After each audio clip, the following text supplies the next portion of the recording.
Let's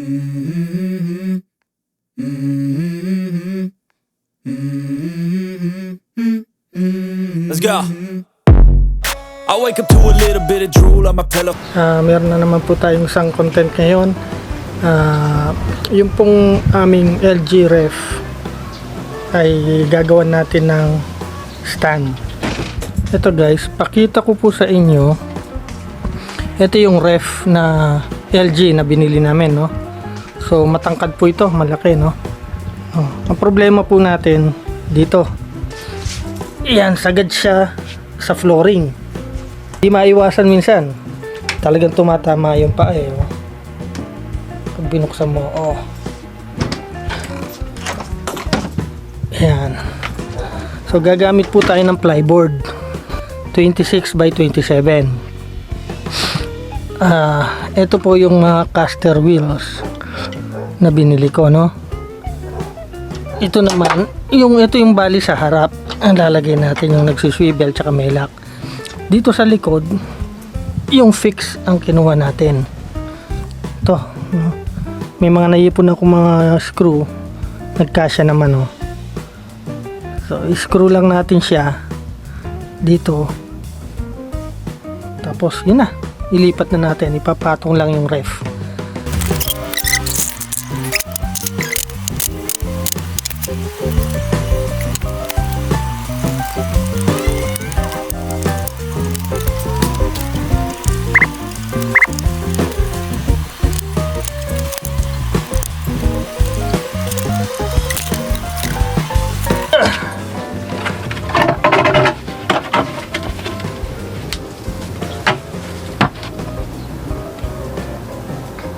Guys, may nakausli. Palagay ko patungan natin siya ng plywood.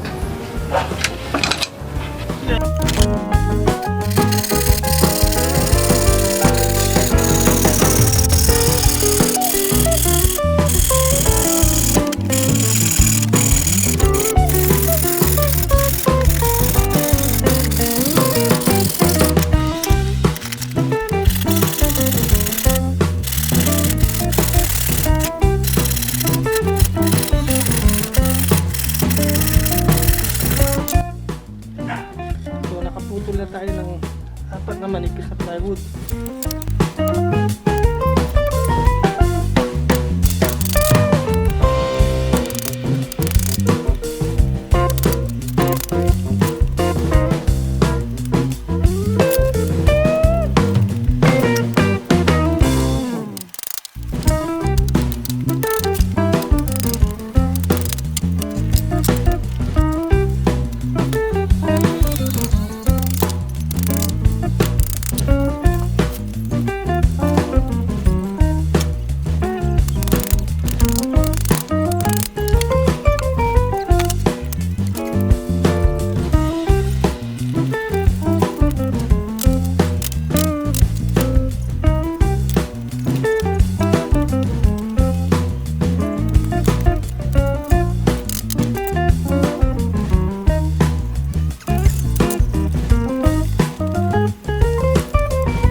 Okay guys, ito ang finished product natin.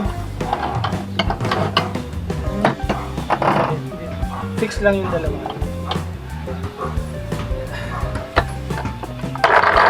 Okay, flat siya dito.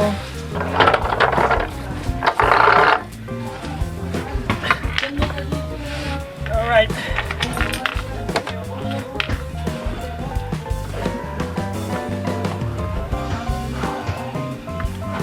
So, pwede na natin ilipat ngayon. Ipatong na natin yung ref dito. Mas matibay pa kaysa dito. So, material sa ginamit natin, plyboard, pirasong plyboard.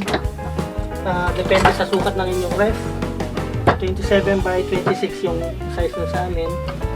Tapos, medyo matibay na caster wheel. Mura lang yan. Pwede kayong bumili sa Lazada, Shopee, or sa mga mall.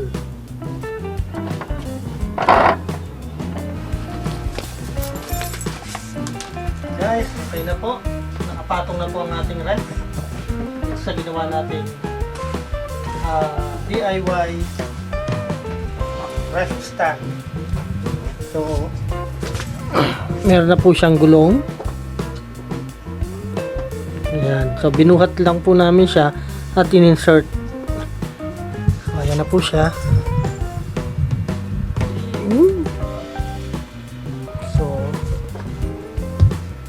madali na po siyang iusog. Tsaka, ito, pagka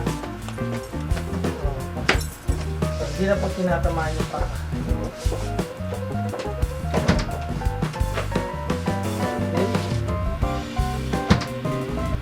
So, ito may lock ito. Ayan. Ayan. So, ayan na po. Tumaas lang siya, no?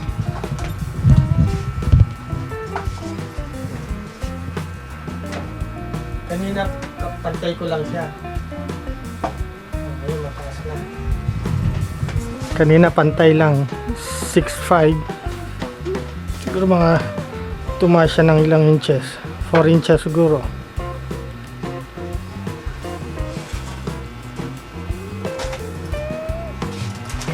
Alright.